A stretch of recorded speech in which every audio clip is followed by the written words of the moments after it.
¿Qué pasa? En el ámbito de la justicia penal, solo en la justicia penal, no en la justicia laboral, no en la justicia civil, solo en la justicia penal, es analogía. No hagas interpretaciones extensivas. En caso de duda, aplica la que favorece más al reo. Así, en estricto. Solamente para algo que todos ustedes conocen. Saben que formalizada la investigación preparatoria, una de sus consecuencias es la suspensión del plazo de prescripción, ¿verdad? Y lo entienden porque da inicio a un proceso. Pero cuando se emite acusación directa, no aparece esa consecuencia jurídica de la suspensión. Pero ahí aparecen pues los razonamientos aparentemente finos en el sentido de decir, bueno, dado de que la Constitución y al método de aplicación del derecho penal y del derecho procesal penal. Pues es algo rebuscado, por favor, lo que estoy poniendo el ejemplo. Si no solamente veamos la tragedia que pasó con el tema de la ampliación de la prisión preventiva, una figura hechiza, atípica, no existe. Lo que siempre ha regulado el Código Procesal Penal es la prolongación de la prisión preventiva, que es algo diferente.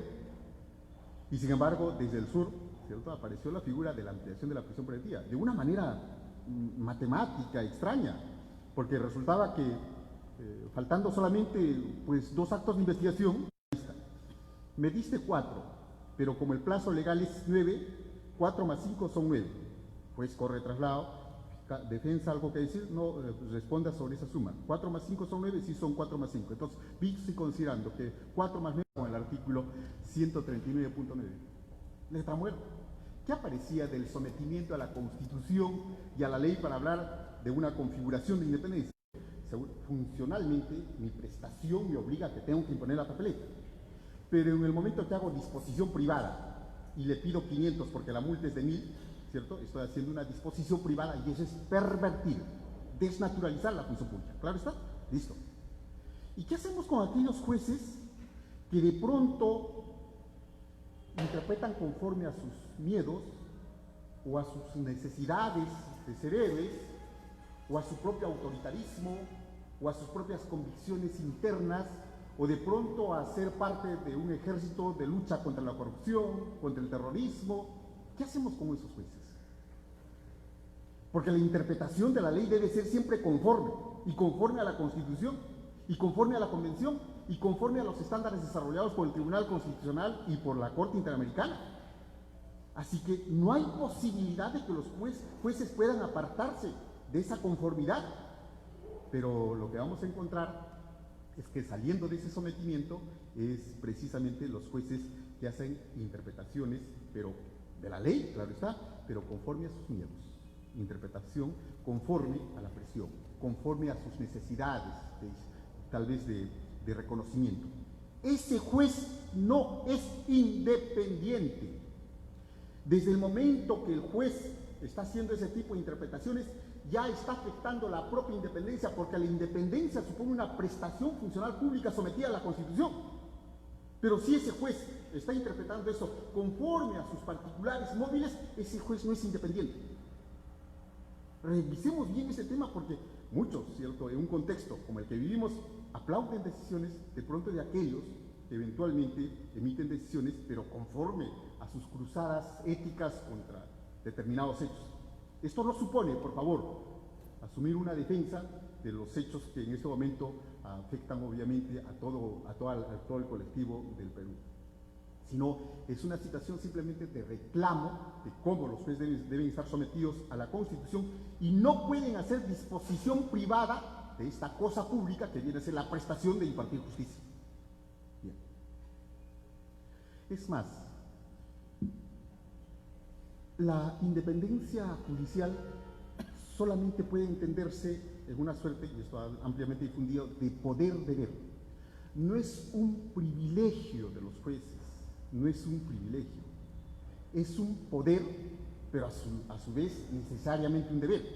Es un poder para que resuelvan los conflictos que seguramente está expuesto a su conocimiento, pero a la vez ese poder importa el deber de sujeción a la Constitución. Tanto se perora el tema de que estamos en tránsito a un Estado constitucional de derecho, de la constitucionalización del ordenamiento jurídico, y no alcanzamos a ver estos aspectos tan operativos que tienen que ver directamente con la constitucionalización de las decisiones judiciales. Esto es lo que tenemos que considerar. Ciertamente la norma constitucional, pero es jurídica, si es jurídica, entonces tiene que aplicarse, pues. Bien, tercer tema. Una aproximación desde la argumentación jurídica a propósito de la independencia del Poder Judicial. En la argumentación jurídica se ha trabajado bastante con dos aspectos muy difundidos. En cada clase que se imparte siempre citan a Tienza y el contexto de justificación y el contexto de descubrimiento. El contexto de justificación supone precisamente una resolución que esté justificada. Un primer control de logicidad en el sentido de que acá pues se desarrolla un silogismo y que la premisa menor se adecue en la premisa, en el supuesto normativo. Sí, pues es una corrección lógica y así tiene que ser si hablamos de una resolución. Y también se hace referencia a una justificación externa en el sentido de que existan razones que justifican cada una de las premisas. Eso es bueno y va a ser una herramienta seguramente formidable para que el propio juez evalúe la justificación interna y evalúe la justificación externa. Eso está muy bien en cuanto al problema de las decisiones judiciales. Pero, sin embargo, cuando hablamos de la independencia judicial, el problema es que eso no es suficiente. El tema es que las decisiones judiciales muchas veces suponen ingresar a otros ámbitos, sobre todo en este plano de las prisiones preventivas, cuando vemos que hay decisiones que obedecen a móviles distintos. Solamente pónganse a pensar en el caso reciente de la maestra y el atropello de los niños. ¿Peligro procesal? Una profesora con su modesto domicilio y su sueldo modesto, ¿peligro procesal? Si de pronto en ese famoso test de proporcionalidad se dice que debe ser idónea, la medida es idónea para asegurar el fin cautelar de esta maestra, pero ¿cuál era en realidad el fin? Eso no nos va a decir la resolución. Eso está detrás, eso está en la cabeza del juez que emitió la decisión. ¿Qué fue? ¿Pena anticipada? ¿Qué creen que fue? ¿Temor a la reacción de la prensa por todo lo que aparecía? Esos son los fines reales.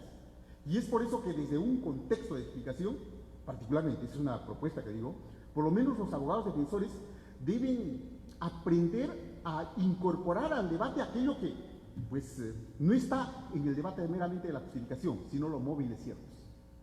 Los móviles que realmente llevan al juez a que tenga que emitir esa decisión. O el caso del policía Elvis Miranda. Para no hablar de los casos de corrupción, para ver si ciertamente existe ese fin cautelar. Y vamos a percatarnos que en realidad existen muchos problemas.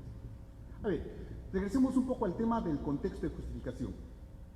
Se dice que se debe desarrollar un control de logicidad, y es cierto porque si se considera la premisa normativa desde un ámbito constitucional, claro está, tengamos en cuenta siempre esa premisa para efectos de que luego el problema en conflicto, ese conflicto fáctico, pues se tenga que adecuar. Creo que es una herramienta muy buena, porque seguramente los jueces desde esa perspectiva verán si ciertamente este juez es independiente por su sometimiento a la Constitución. Correcto.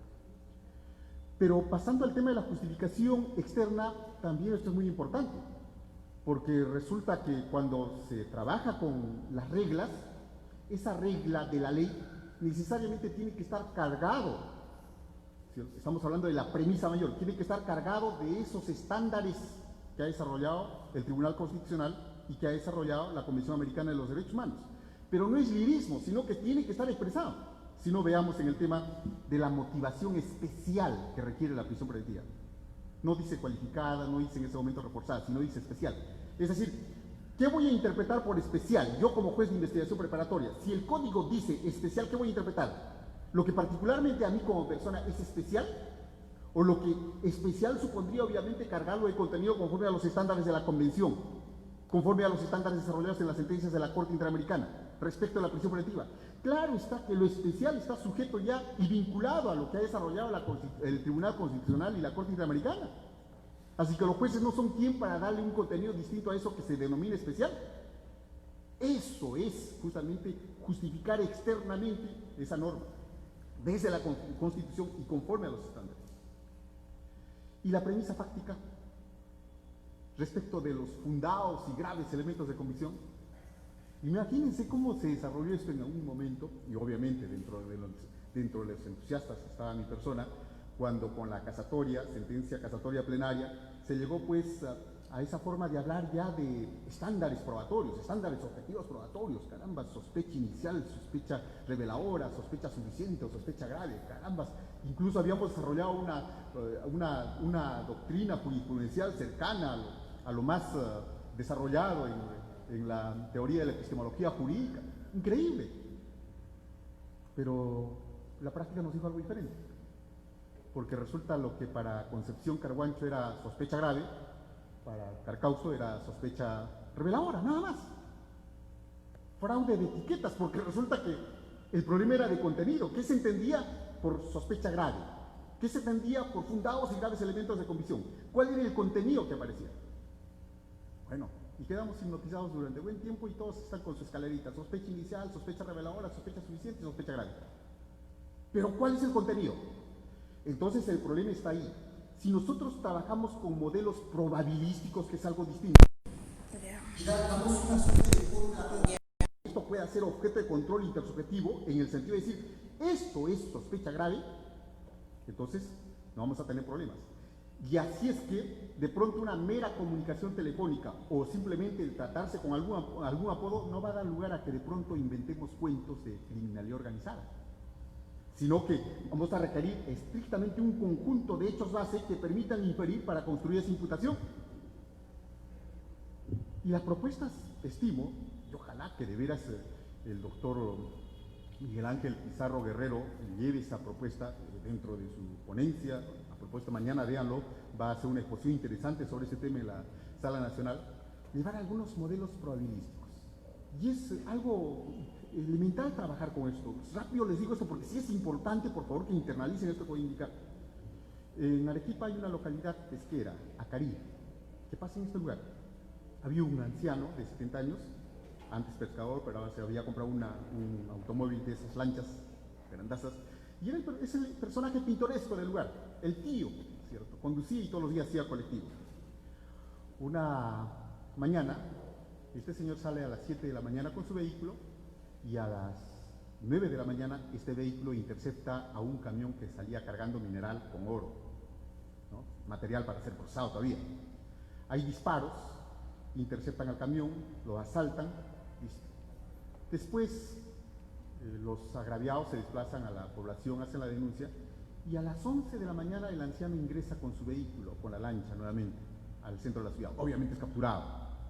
Se hace requerimiento de prisión preventiva, declaran fundado y se interpone recurso de apelación. Bueno, ¿qué dice este anciano en su versión? Dice, todo lo que ha dicho el Ministerio es verdad, pero quiero adicionar algo. Ese día yo salí a las 7 de la mañana, me abordaron unas personas a las 8 de la mañana para que los lleve a determinado lugar, y en un lugar solitario me cogieron por el cuello, me sujetaron, me metieron al maletero y me amarraron. Yo sí he sentido cuando interceptaron el vehículo, he escuchado el disparo, después cómo apresuradamente cargaron a mi vehículo, lancha, estamos hablando, ese material, y se desplazaron a gran velocidad, y en un determinado lugar, más o menos ya alejado, pues me desataron ligeramente y se fueron a otro vehículo. Luego yo ingresaba a la población de Acarí y en ese momento fui detenido. ¿Qué supone esto? Miren, es la misma información, pero resulta que esta misma información permite la construcción de dos relatos coherentes con esa información, tanto la del Ministerio Público como la del imputado. Si la misma información es susceptible de construir dos narrativas coherentes con esos elementos, eso no es sospecha grave en ningún lugar del mundo. ¿Se percata? ¿Podemos construir fórmulas de ese tipo? Claro que sí podemos construir. Si esto fuera objeto de un acuerdo plenario, imagínense lo productivo que sería ello, porque resultaría que la defensa sí tiene algo de que agarrarse. Oiga, esos elementos de comisión, cierto, hacen coherente la versión del Ministerio Público sobre la base de ello, pero también hace coherente la versión de mi patrocinado. Eso sí es objeto de control intersubjetivo. Y el juez evalúa y dice si hay sospecha grave. No, no hay sospecha grave. Así que los pálpitos, las conjeturas, las intuiciones, la mala sospecha, eso desaparece. Tenemos que transitar ese plano. Por eso que en el plano de la justificación externa de la premisa menor, creo que ese es el avance que se debe realizar. Tomar esos modelos, tal vez hacer otros desarrollos más sofisticados, pero por lo menos la línea está por ese lado. Si no, todo va a seguir siempre según el pálpito, la intuición, o un poco siguiendo la teoría gastronómica norteamericana. A ver, dime qué almorzó el juez para ver cómo va a decidir. No, pues no. Esos realismos extremos e ingenuos no corren, tratando de decir situaciones tan graves como es la libertad de una persona.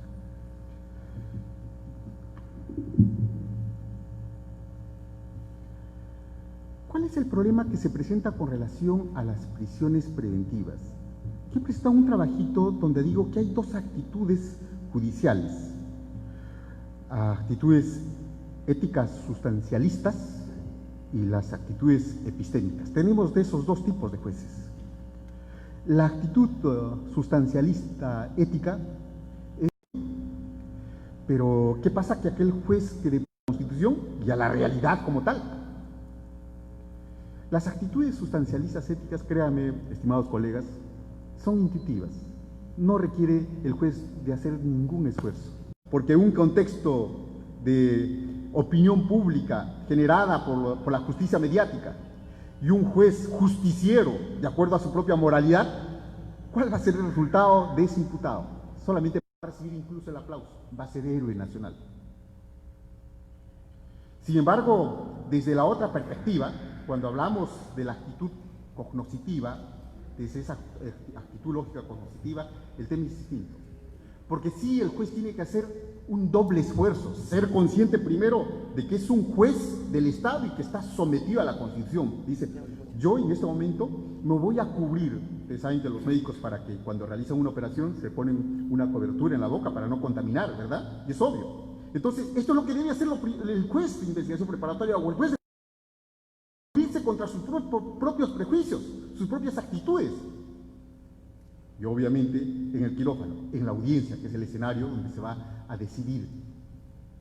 Entonces, ese juez tiene que hacer ese esfuerzo consciente, ¿cierto? Ese esfuerzo fuerte de saberse lógico y saberse cognoscitivo. De tal manera que cuando tenga que evaluar esa premisa fáctica, dirá pues, oiga, no es suficiente la llamadita Constitución como límite. Cuando hablamos de las premisas fácticas, también tiene otro límite. Ese límite es la realidad. Ese límite es esta realidad. Le dejo un conjunto de evidencias, de hechos base, ¿cierto?, que a través de un juicio inferencial va a llevarnos a afirmar si ciertamente esa imputación tiene consistencia, tiene justificación externa. Pero ¿eso hacen esos jueces intuitivos? No, no lo hacen. No lo hacen. La cuestión es simplemente, pues, lograr el fácil aplauso. Créanme, estimados colegas, y eso lo saben los doctores, que lograr el aplauso de la prensa es bastante fácil. Es simplemente pulsar en función de lo que señala la prensa. Es elemental. Pero más bien ir contra ello, ¿cierto? Ahí están los verdaderos héroes. Regresemos para que lo vean y lo conozcan a mi amigo Rómulo Carcausto, que de veras yo lo admiro, y donde sea reclamo siempre. El siguiente, Rómulo, el gordito que ven ahí. Él es Rómulo Carcausto. Tremendo personaje. ¿Qué pasa con el tema de la prisión preventiva y la independencia judicial? La prisión preventiva es solamente un incidente, nada más. Un incidente que está al servicio del proceso principal, eso lo conocemos. Pero vean ustedes cómo, desde una perspectiva del populismo punitivo, aparece una suerte de, pues, exigencia de prisa, exigencia de aceleramientos, porque eso gusta a la gente, ¿no? Si no, veamos lo que pasó a los inicios de la reforma. Recordarán que había ese tema de los récords. Guaura, en 3 horas, listo, ahora sí, con este nuevo modelo procesal, caramba, en 3 horas terminamos. Llegamos a Trujillo, no nos van a ganar los de Guaura, así que lo hicieron en 2 horas y media. Pronto transitó hasta hasta Arequipa, y ahí también quisimos romper el récord. Y rompimos el récord, pero les voy a contar qué pasó. En este tema de la rapidez, para que vean. Se captura a una persona por hurto de una radio en una zona de venta ambulatoria. lo traen rápidamente, el Ministerio Público hace su labor y la defensa pública también para la estadística, obviamente, y ya estaban a la hora y resulta que ya estaba sentenciado. La agraviada llega al finalizar la audiencia y le dice al juez: doctor, ¿y mi radio? No te preocupes, ya está condenado. Ahí está. Ese no es doctor. Y había aceptado los hechos. Imagínense, porque obviamente aparecía una prisión preventiva pronto. Entonces, una reflexión fuerte en ese momento. Los aceleramientos, las precipitaciones obviamente siempre están en tensión con las garantías. Esto que se puso coto de alguna manera en la ciudad de Arequipa y que parecía ya superado en el sentido de utilizar a la prisión preventiva como una suerte de espada de Damocles sobre la cabeza del imputado para quebrar su capacidad procesal, su voluntad para aceptar la imputación. Sin embargo, pronto regresó y con más potencia. Un proceso especial dentro de otro proceso especial. La resbaladora, el tobogán, el deslizadero del proceso inmediato. Eso es lo que se cuestionaba desde fuera, que la prisión preventiva no podía ser, ¿cierto?, utilizada como una herramienta, pues aparece ahora en el proceso inmediato, como parte precisamente del proceso inmediato. En el proceso inmediato tenemos la terminación anticipada. Y si no llegas a la terminación anticipada, cuidadito, porque al lado está la prisión preventiva. ¿Se percata? Un proceso especial dentro de otro proceso especial. Y nadie ha dicho nada al respecto. Ha tenido que sacar el acuerdo plenario para que de pronto las precipitaciones con cadenas perpetuas y las condenas de casos complejos vayan, pues, de alguna manera limitándose. Terminaciones anticipadas, procesos inmediatos y ahora la vedette prosopopéica, la prisión preventiva, apropiada, idónea para el circo, porque resulta que ya se hizo todo el espectáculo y lo único que se requiere es, ¿cierto?, una audiencia donde se tenga al chivo expiatorio, al Ministerio Público y con todos los medios de comunicación. Idóneo. Y esa es la justicia. Finalmente es lo que se busca, es lo que se tiene. ¿Y qué está pasando en el proceso especial? ¿Qué es lo que está pasando con el tema de Jessica Tejada?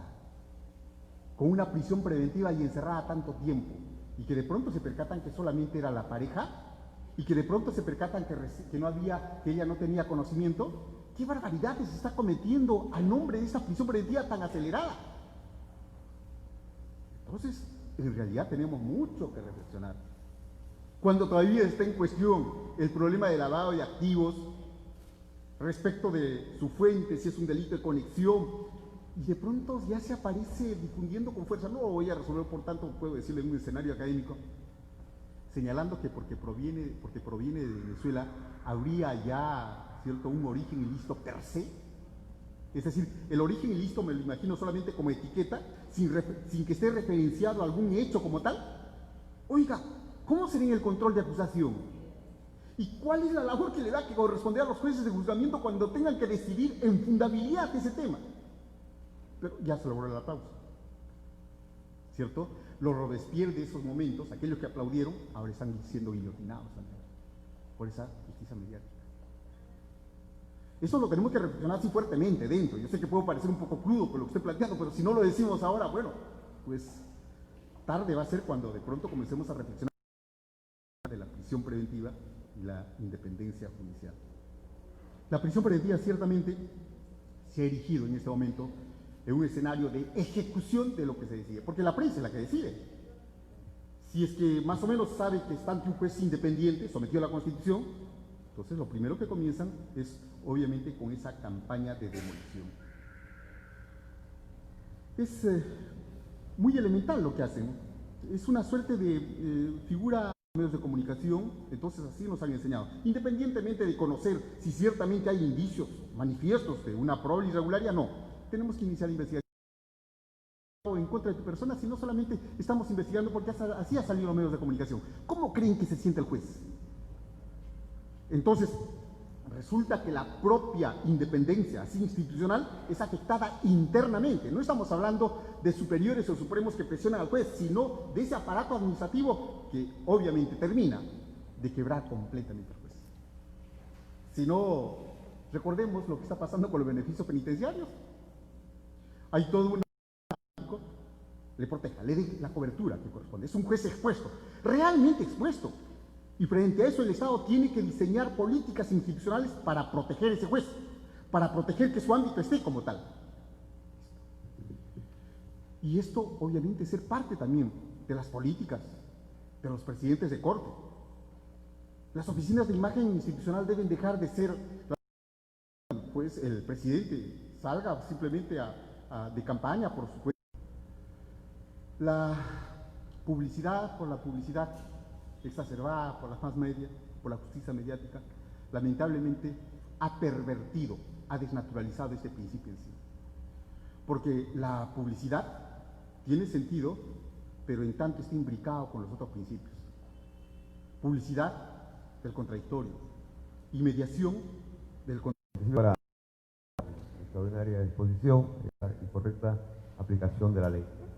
En consecuencia, del conocimiento de la técnica jurídica como disciplina interna del derecho, esto es pues, tanto en la elaboración de la norma como en su propia aplicación.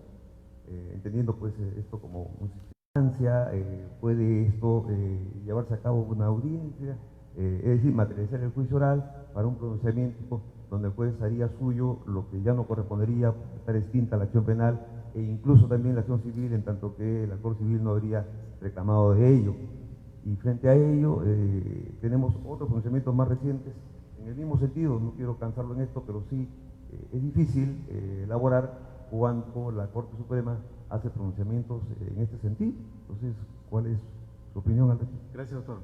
En realidad, justamente temprano en la tertulia que teníamos, hacíamos referencia a que pues no es razonable interpretaciones regionales, ¿no? Interpretaciones characatas, interpretaciones a la trujillana, ¿no? La interpretación debe ser siempre conforme a la Constitución. El baremo de control para ver el sometimiento del juez es la Constitución, no hay duda. Entonces, lo que corresponde, creo, a los jueces revisores y a los propios jueces que emiten la decisión, siempre está verificando si el dispositivo está siendo interpretado conforme a ese método, ¿no? El método es claro. Lo que pasa es que muchas veces las interpretaciones legalistas priman porque se le da pues algunos razonamientos aparentemente sutiles. Me preocupa esto porque el tema es que hay razonamientos muy elaborados, ¿cierto?, para de pronto decir, no, sí, también se suspende el plazo de prescripción en el caso de la acusación directa, pero pues es una manifiesta forma de contrariar la prohibición de la analogía, ¿no? Entonces, creo que la Constitución es el referente, siempre considerarlo como un límite. Tu límite es la Constitución, más allá de eso no puedes decidir. Porque si no, de veras tendríamos serios problemas. Se podría realizar un conjunto de interpretaciones contrarias, no solamente respecto a los temas, mire usted todo el tema que aparece respecto de la declaración del imputado, si es fuente de prueba, medio de prueba o en todo caso es solamente un acto de defensa.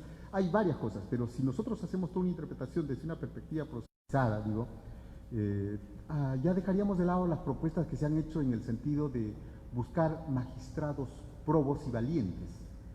Porque imaginémonos acá en Huacho, ¿cuántos abogados del universo tenemos realmente valientes?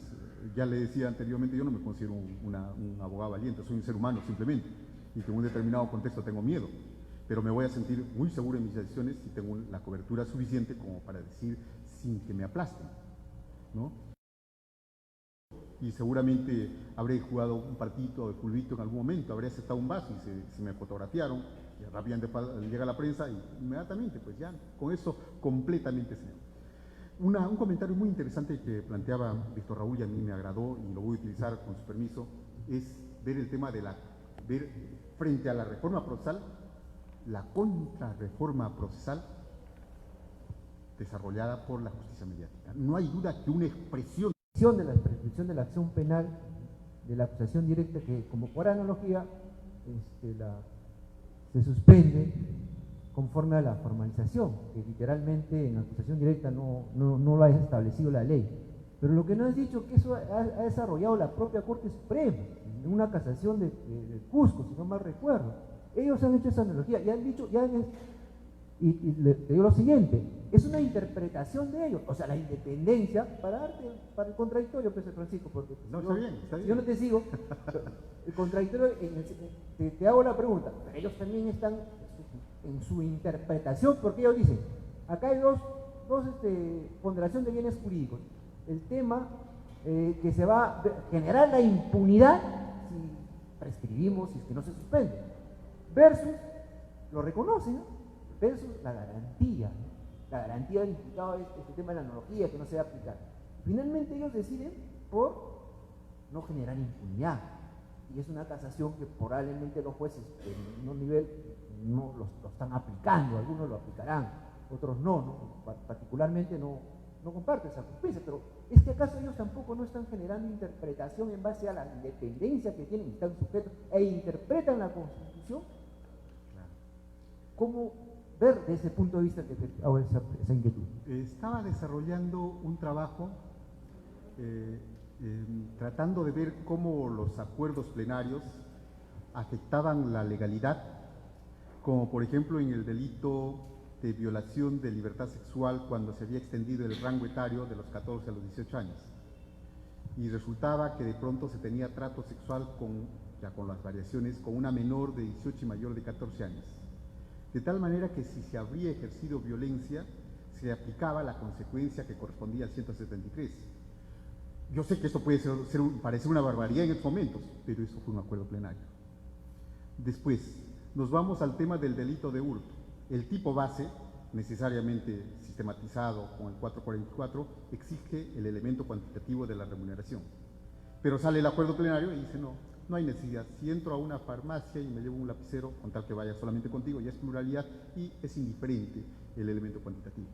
O sea, de afectaciones del principio de legalidad de los oráculos supremos vamos a encontrar cantidad. Es decir, esa independencia no está sujeta a lo que digan por su doctrina, sino nuestra independencia está sujeta a la Constitución. Yo creo que el tema está por ese lado, porque así como ellos esgrimen razones, por ejemplo, de analogía para aplicar la consecuencia jurídica de la suspensión a la acusación directa, obviamente con fuerza constitucional nosotros podríamos decir, oiga, el objeto de la suspensión es para investigar, y tiene razón, es para investigar, nada más. Pero si no hay investigación porque hay acusación directa, ¿cuál es la razón para suspender? Es decir, sí podemos entrar a un debate con tal, pero siempre, obviamente, la nuestra con coherencia valorativa con lo que dice la Constitución. Creo que ciertamente, estimado Víctor Raúl, es una tarea nuestra, nosotros en este momento, imprimir fuerza a la constitucionalización, y eso solamente lo vamos a hacer con cada una de nuestras sesiones, no quedándonos pasivos frente a lo que de pronto van marcando tendencia en los acuerdos plenarios. Lo que pasó, por ejemplo, y en lo que estamos muy de acuerdo, el tema de las terminaciones anticipadas prohibidas en la etapa intermedia.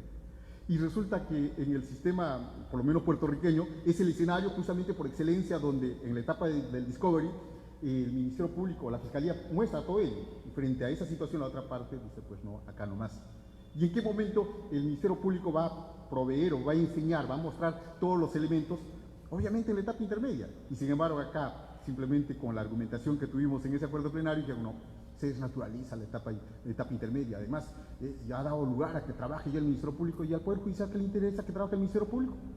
Lo que le interesaba era que simplemente acopie la información, y al Poder Judicial lo que le interesaba en ese momento, vamos a desarrollar el juicio con esa cantidad de información, y el escenario apropiado y donde era la etapa intermedia. Pero tenemos ese acuerdo plenario, ¿no?, del profesor, el maestro San Martín Castro, pero obviamente él ya ha dado pasos atrás respecto a ello. Es decir, no porque sea una doctrina, ¿cierto?, jurisprudencial, un acuerdo plenario, vamos a suponer que está sujeto a la Constitución. Yo creo que el primer paso es en precisamente ver la conformidad con la Constitución de esas mismas jurisprudencias supremas.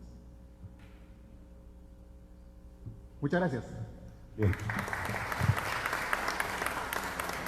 Señor presidente, por favor, vamos a entregar su certificado y un reconocimiento.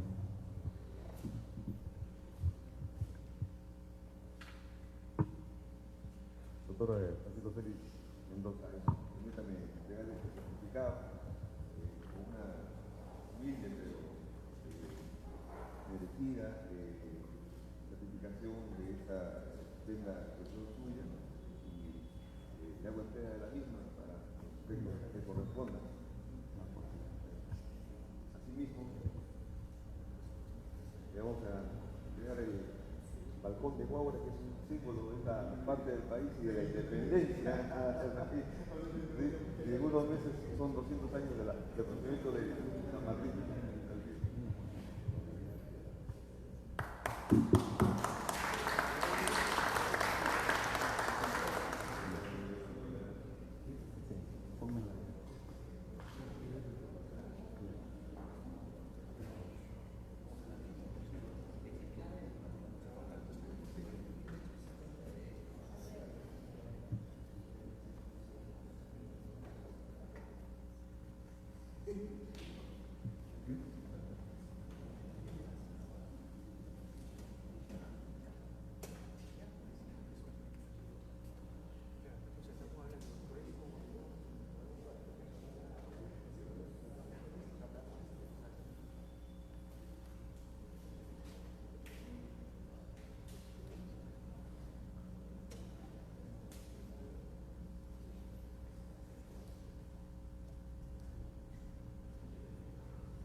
Bien, a continuación tenemos la siguiente ponencia de nuestro invitado también, el doctor Cristian Sala, de TETA, para conocer un poquito más sobre su currículum, sobre todo su hoja de vida, muy interesante.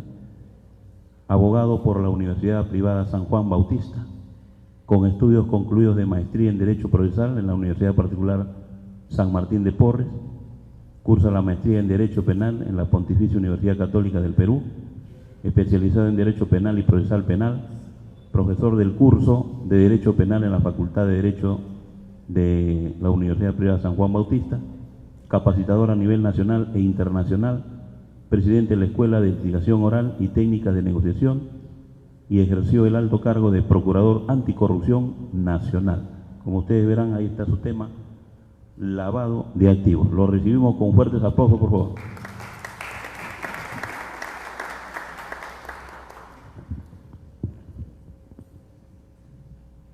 Muy buenas tardes, señor presidente de la Corte Superior de Justicia de Huaura, señores jueces superiores, jueces de investigación preparatoria, jueces de conocimiento, jueces en todos sus niveles, auxiliares jurisdiccionales, con todos, muy buenas tardes.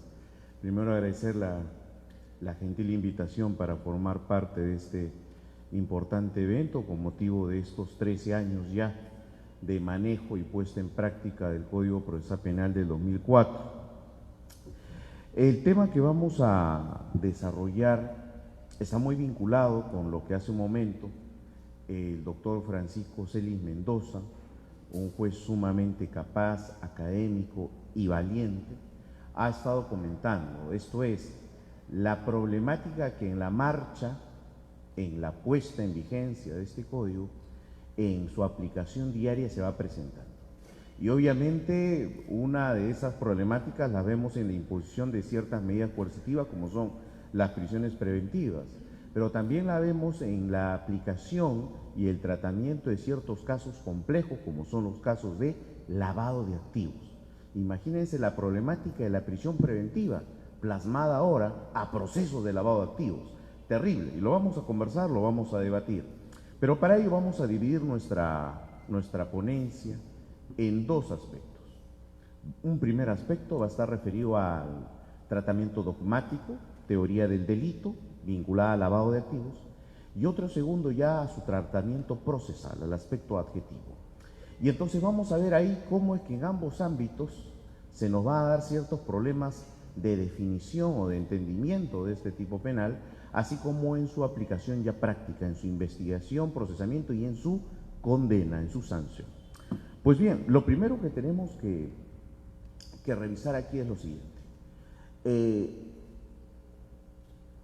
Una cosa es lo que en la práctica y en el día a día nosotros podemos apreciar, percibir como integrantes de una sociedad, como es que el fenómeno criminal del lavado de activos existe y lo sufrimos, lo padecemos como sociedad. Y otra cosa es que esa inferencia, esa premisa, la apliquemos como operadores judiciales a los casos concretos. Esto es, yo como juez decisor en un caso de lavado de activos, no puedo condenar simplemente bajo una sospecha y bajo la premisa de que no, como en la práctica existe lavado de activos, debo deducir que en mi caso concreto hay lavado de activos. No, ese tipo de razonamientos no lo podemos plantear. Para ello necesitamos entender en concreto cuándo estamos ante un caso de lavado de activos, qué implica, qué engloba un caso de lavado de activos y cómo llegar a investigarlo primero y cómo llegar a definir una condena, cómo llegar a determinar grado de responsabilidad penal en su comisión. Entonces, lo primero, desde instrumentos internacionales se empieza a establecer la necesidad de punir, de sancionar aquellas conductas tendientes a integrar, a ingresar a las economías de los países y a su sistema financiero capitales ilícitos, bienes, dinero, productos, ganancias provenientes de actividades delictivas. En su momento, la actividad delictiva que se entendió era la más perniciosa y generadora de activos ilícitos era el narcotráfico, el tráfico ilícito de drogas. Y es por ello que en el Código Penal del 90 en el Perú se ingresa el tipo penal de lavado de activos al capítulo de delitos contra la salud pública, donde estaba sancionado el tipo penal de tráfico ilícito de drogas. No obstante, con el decurso del tiempo, se evidenció pues que estos capitales ilícitos no venían exclusivamente del tráfico ilícito de drogas, sino de otros tipos de delitos tales como la trata de personas, el tráfico ilícito de migrantes, la corrupción de funcionarios, entre otros. Y es por ello que se entendió que el objetivo del delito de lavado de activos no estaba vinculado necesariamente a punir a aquel que había generado los activos, no, se sancionaba, se buscaba reprimir a aquel agente que se encargaba, se prestaba para integrar esos activos ya generados a las economías, a los sistemas financieros de determinados países. Obviamente dándoseles toda una apariencia de ilicitud, maquillándolos de legalidad. En el Perú, bajo ese esquema, se extrae del Código Penal el tipo penal de lavado de activos y se establece, se le regula, se le sanciona en una legislación especial que hoy por hoy está constituida por el Decreto Legislativo 1106. Este Decreto Legislativo 1106 nos establece un catálogo de modalidades de lavado de activos: transferencia, conversión, ocultamiento y tenencia, traslado o transporte de títulos, valores o dinero. Y en este catálogo de tipos penales, lo que nosotros vamos a verificar son ciertas características propias del delito de lavado de activos autónomo. Esa es una de las primeras características que tenemos que tener en cuenta, porque justamente esa característica propia del delito de lavado de activos es la que más debate ha generado. Vamos a avanzar con lo siguiente. A ver si, Catherine, me ayudas con la diapositiva. El Perú forma parte de todos unos tratados internacionales en materia de lucha contra la corrupción, contra el lavado de activos, contra el financiamiento del terrorismo, y hay todo un sistema estatal de lucha contra el lavado de activos y el financiamiento del terrorismo. Y se entiende, por lo menos en el papel, en los planes estatales, en los objetivos estatales de este sistema de lucha, se entiende que hay tres grandes factores de lucha contra el lavado de activos. Estos factores son la prevención, la detección y la represión del delito de lavado de activos. Pasemos, por favor, con la diapositiva. Avancemos. No vamos a abordar aquí, no vamos a entrar al detalle de los instrumentos internacionales, la Convención de Viena, la Convención de Palermo, la Convención de Mérida, no se trata de profundizar en el aspecto normativo internacional del tipo penal, que ya de pronto ustedes lo conocen bien o que fácilmente ustedes pueden acceder a esta información. Avancemos. Lo que vamos a revisar a continuación, avancemos, es esto. En febrero de este año, el GAFILAT, que es el grupo internacional del cual está adscrito el Perú, antilavado, evaluó al país. Y en esa evaluación se apreciaron y se plasmó esto en todo un examen, una evaluación oficial, los aspectos o los focos en donde el delito de lavado de activos en nuestro país se desarrolla con mayor reincidencia. Así, por ejemplo, lo que se establece en esta evaluación, en la página 10 de este documento, es lo siguiente. El Perú se enfrenta a una serie de amenazas al sistema antilavado como fuente de activos de origen ilícito, entre los que destacan tráfico de drogas, corrupción, minería ilegal, crimen organizado con estructuras relativas a la trata de personas inmigrantes, sicariato, así como contrabando. El producto de estas conductas delictivas se infiltra tanto en la economía formal como informal. Los bancos, quienes dominan el sector financiero y manejan el mayor número de transacciones que ocurren en el país, y su interconexión con el sistema financiero internacional parecen ser los más expuestos. Pero otros sectores de tipo financiero, como la casa de cambio y remecedoras, también son vulnerables a las actividades de lavado de activos. El 60% de la economía en el Perú es informal y el elevado uso de efectivo se considera una importante vulnerabilidad, pues aumenta significativamente el riesgo de que el producto ilícito pueda ser cooperación hecha a nuestro país. En el Perú, donde tenemos sistemas de control muy débiles o ausentes en muchos ámbitos, en nuestro sistema donde es muy fácil burlar los controles existentes, los pocos controles existentes, y donde la economía es en 60% informal, las actividades o modalidades de lavado de activos son frecuentes. Una clásica modalidad de lavado de activos la vamos a ver a través de los casinos o casas de apuesta, los tragamonedas, las loterías, la constitución de empresas de transporte, la creación de orquestas o grupos musicales, el contexto del desarrollo de conciertos o presentaciones artísticas, los clubes deportivos. Señores, esos ámbitos que están regulados, que están legislados, tienen vacíos que el lavado de activos se desarrolla en ellos. El sistema de registros públicos es burlado fácilmente para desarrollar transacciones vinculadas a compra-venta de inmuebles. Entonces, el lavador, y esto hay que tenerlo claro, va a aprovecharse del sistema. Por eso es que se dice que el lavado de activos es una forma de criminalidad que ha surgido con la globalización, con el desarrollo del sistema financiero, económico, comercial. Normativo, uno atrás. Estos puntos nos van a permitir entender en qué consiste el delito de lavado de activos. Ya la Corte Suprema, a través de 2 acuerdos plenarios y una sentencia casatoria en materia de lavado de activos, nos ha dado ciertas luces, aunque en cierto sentido contradictorias, conforme vamos a ver más adelante. Lo primero,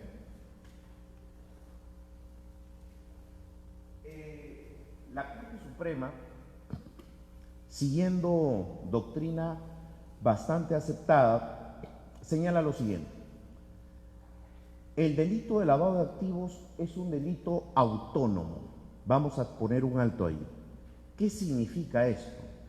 Que el delito de lavado de activos, para su tipificación, no requiere de otro tipo penal en su contenido. Es decir, no hay una relación de conexidad ni de dependencia con otro tipo penal. En su propia comisión, en su propia ejecución, el tipo penal de lavado de activos por sí constituye una conducta punible, suficientemente punible. Entonces, cuando hablamos de autonomía, tenemos que entender eso, de que para su configuración no requiere en su estructura normativa de otro tipo penal, no depende de otro tipo penal. Pero ahí hay que tener mucho cuidado con lo que vamos a señalar. En su desarrollo fáctico, el delito de lavado de activos importa, significa la integración, el ingreso de capitales ilícitos a la economía. Esto es, esos capitales ilícitos debieron aparecer, debieron emerger, salieron o son producto de una actividad delictiva previa. Y justamente frente a este dato es que surge el conflicto respecto a la autonomía. Pero no, lo que tenemos que entender claro es que el delito de lavado de activos no busca sancionar la actividad delictiva previa, la cual ya está contemplada, regulada, tipificada en tipos penales determinados. Ejemplo, el funcionario corrupto que obtiene beneficios económicos por quebrar su rol funcional, sea en cohechos, en colusiones, en peculados. Ese activo ilícito que obtiene, al momento en que este funcionario, él directamente o utilizando otras personas naturales o jurídicas, pretende ingresarlo a la economía nacional, en ese momento esa conducta adquiere nivel de punibilidad, es sancionable. Se sanciona el pretender ingresar, introducir, mezclar a la economía nacional esos capitales ilícitos. La conducta generadora ya tiene su punición, ya tiene su sanción. Peculado, colusión, cohechos, ya tiene una sanción. El lavado de activos no apunta a sancionar a ese agente por lo anteriormente hecho, no, apunta a sancionar la conducta destinada a ingresar esos capitales a la economía. Siempre vamos a tener actos de lavado de activos provenientes de delitos, siempre. No puede ser que los activos ilícitos provengan de ilícitos civiles o ilícitos administrativos. La fuente de esos capitales ilícitos tiene que ser delictiva, no puede ser de otra naturaleza. Segundo, estamos ante un delito no convencional o un delito sui generis. ¿Qué quiere decir eso? El delito en su esencia, en lo más común, puede ser incluso un acto reflejo o de ideación inmediata. El sujeto decide en un contexto de una reunión golpear a otro y lo lesiona. Un sujeto en contexto de una gresca mata. Incluso en los delitos comunes que requieren un nivel de dolo bastante desarrollado, ni siquiera vamos a estar ante el nivel de dolo que requiere el lavado de activos. ¿Por qué? Porque cuando hablamos del tipo penal de lavado de activos, en alguna de sus modalidades de transferencia, de conversión, de ocultamiento o tenencia, siempre vamos a hablar de proceso. No es un acto aislado el lavado de activos, es un proceso, un conjunto de actos o procedimientos complejos. El lavador no es aquel que compra una casa a su nombre, no. El lavador utiliza testaferros, personas jurídicas de fachada, empresas offshore, procedimientos de venta con documentación simulada, contratación justificatoria falsa, ¿sí? Los procedimientos para lavar, para convertir o para transferir son procedimientos complejos que requieren la participación no solo del lavador, sino de otros agentes, contadores, abogados, notarios, agentes mobiliarios, agentes bursátiles, financieros, etc. Para graficar esto, citemos un caso que está en proceso aún, por cierto, siempre presunción de inocencia. No obstante, la imputación fiscal en el caso del expresidente Alejandro Toledo es la siguiente. Se imputa al expresidente Alejandro Toledo y a otros haber recibido un soborno por parte de Odebrecht ascendiente a 20 millones. ¿A efectos de qué? A efectos de viabilizar, impulsar el proyecto de la carretera interoceánica.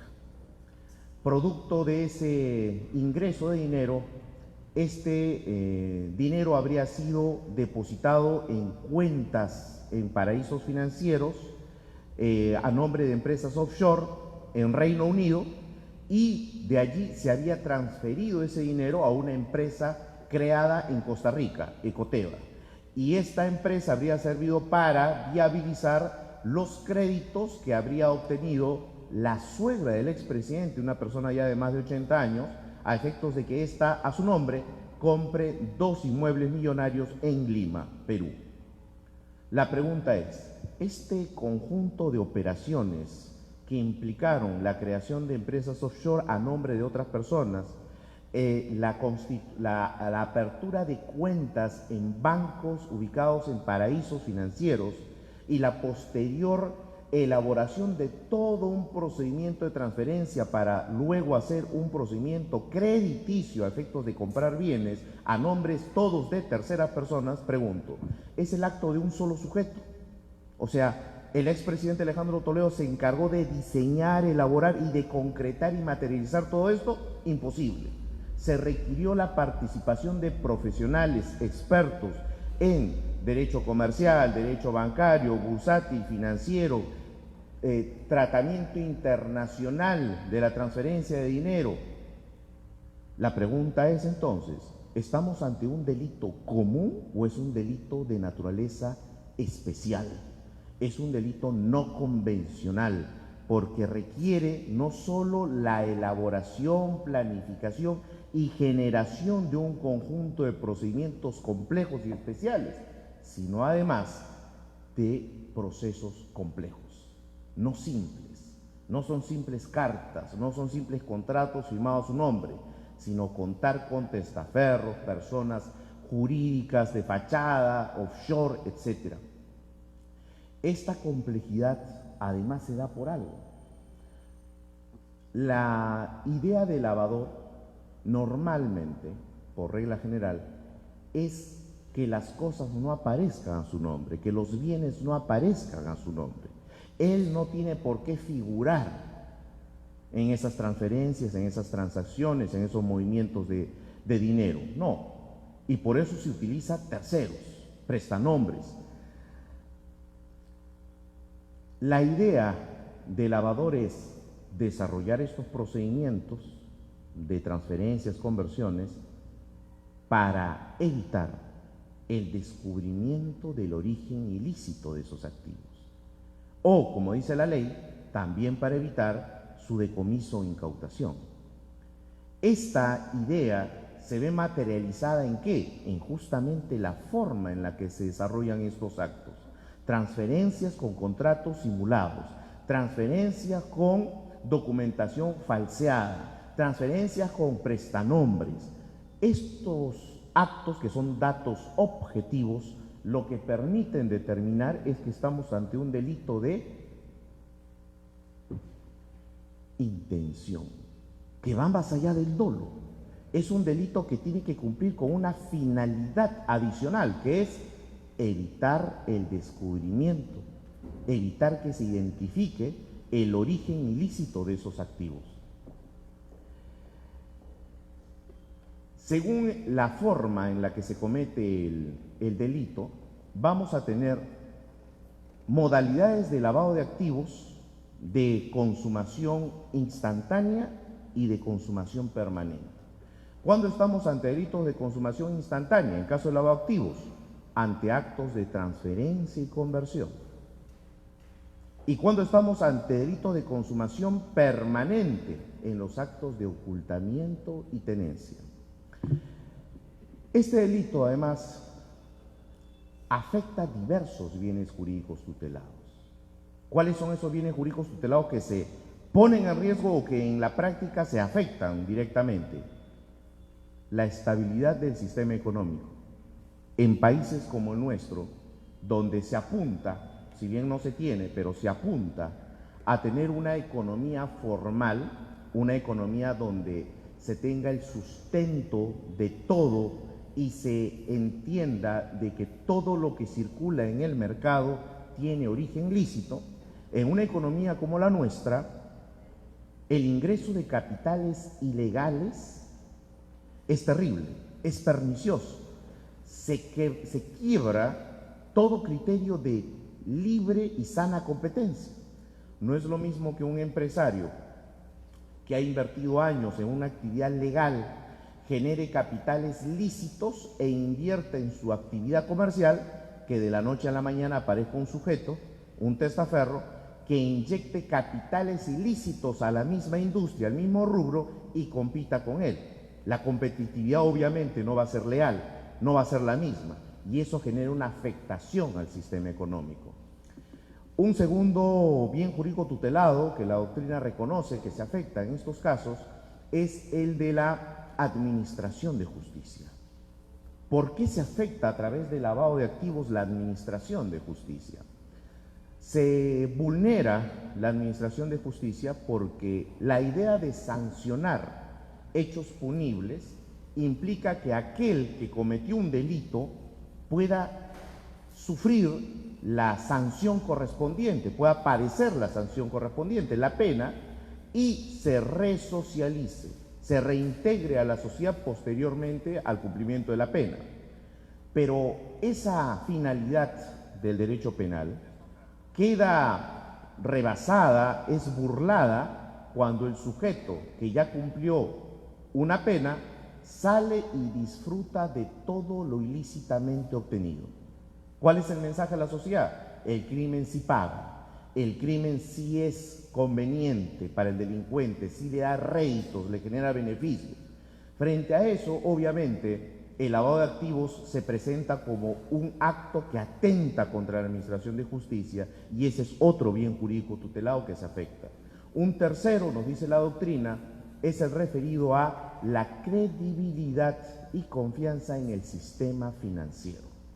El hecho de que en el sistema financiero, en los bancos, esté circulando dinero, capitales ilícitos, lo que genera en los ciudadanos es desconfianza. Imaginemos que nos enteramos que el banco donde ustedes tienen depositados sus sueldos hoy está siendo investigado por lavado de activos como persona jurídica. La pregunta ¿es posible que el dinero que ustedes tienen ahí se pierda, sea incautado, inmovilizado, ustedes se vean afectados porque ese banco se declara en bancarrota o algo? Sí. Esa desconfianza en el sistema financiero es otra consecuencia del delito de lavado de activos. Y así podemos mencionar otros bienes jurídicos afectados, pero a lo que queremos llegar es a lo siguiente. El delito de lavado de activos es un delito pluriofensivo. Afecta varios bienes jurídicos tutelados. Y como última característica tenemos que el delito de lavado de activos es de difícil probanza o probanza compleja. No es como un delito común donde podemos hacer uso de prueba directa y poder determinar o esclarecer el hecho y sancionar si es que encontramos responsabilidad. No. En el delito de lavado de activos, dada su propia naturaleza, sus propios actos de ejecución importan la finalidad del lavador de evitar que sea descubierto el origen ilícito de esos activos. Por tanto, cuando el lavador convierte, cuando el lavador transfiere, cuando el lavador administra capitales ilícitos, lo hace a través de conductas, a través de procedimientos que están dirigidos a maquillar, a dar apariencia de corrección, apariencia de legalidad esos actos, y eso los torna de mayor dificultad probatoria. Y es por ello que la regla en tratamientos de delitos de lavado de activos, ¿cuál es? El empleo de prueba indiciaria. Es decir, medios probatorios no directos, pero que valorados en conjunto permiten al juzgador llegar a una conclusión de responsabilidad penal única, exclusiva. Seguimos avanzando. El artículo primero del decreto legislativo 1106 nos presenta el siguiente tipo penal en dos modalidades: conversión y transferencia. Aquí lo que tenemos que tener en cuenta es: sujeto activo es cualquier persona. Cualquier persona puede ser sujeto activo, estamos ante un sujeto activo común. Si el sujeto activo en su momento resulta ser un funcionario público, eso es un agravante. ¿Qué hace este sujeto? Convierte o transfiere. En simples términos, cuando estamos ante la conversión de activos ilícitos. Y estos activos ilícitos pueden ser dinero, bienes, ganancias, efectos. ¿Cuándo estamos ante la conversión? Cuando el activo altera su naturaleza. Ejemplo, cuando el narcotraficante, teniendo dinero en efectivo producto de la venta ilícita de drogas, decide a través de un testaferro comprar un inmueble. ¿Ese activo mutó, cambió en su naturaleza o no? Claro, de dinero en efectivo pasó a convertirse en un bien inmueble, sin duda con un valor patrimonial, pero la naturaleza del activo varió, cambió, se convirtió. ¿Y cuándo estamos ante la transferencia? Cuando hay traslado de titularidad. Cuando, por ejemplo, se hace la transferencia de una cuenta bancaria a nombre de A la cuenta bancaria a nombre de B, que son testaferros, obviamente. Estamos en esos casos ante transferencias de activos. Se transfiere compra-venta de un inmueble que ya tenemos, lo vendemos a una empresa. El bien sigue manteniendo su propia naturaleza, solo cambia el titular. Transferencia. Cuando el sujeto desarrolla estas conductas de conversión o transferencia de estos activos ilícitos, tiene que tener conocimiento, o por lo menos debe presumir el origen ilícito de esos activos. Y ahí es donde viene el problema. ¿Por qué? Porque la Corte Suprema, en la reciente, bueno, no tan reciente ya, en la sentencia casatoria plenaria 1-2017, dice lo siguiente: no cabe exigir, leo textualmente, no cabe exigir la plena probanza de un ilícito penal concreto y determinado, generador de los bienes y ganancias que son blanqueados, sino la demostración de una actividad delictiva. Miren lo que nos dice la Corte Suprema en relación a ese origen ilícito. El imputado, le estamos atribuyendo la conducta al imputado de que él habría transferido dinero, ejemplo, habría transferido dinero proveniente de una actividad ilícita previa que él conocía.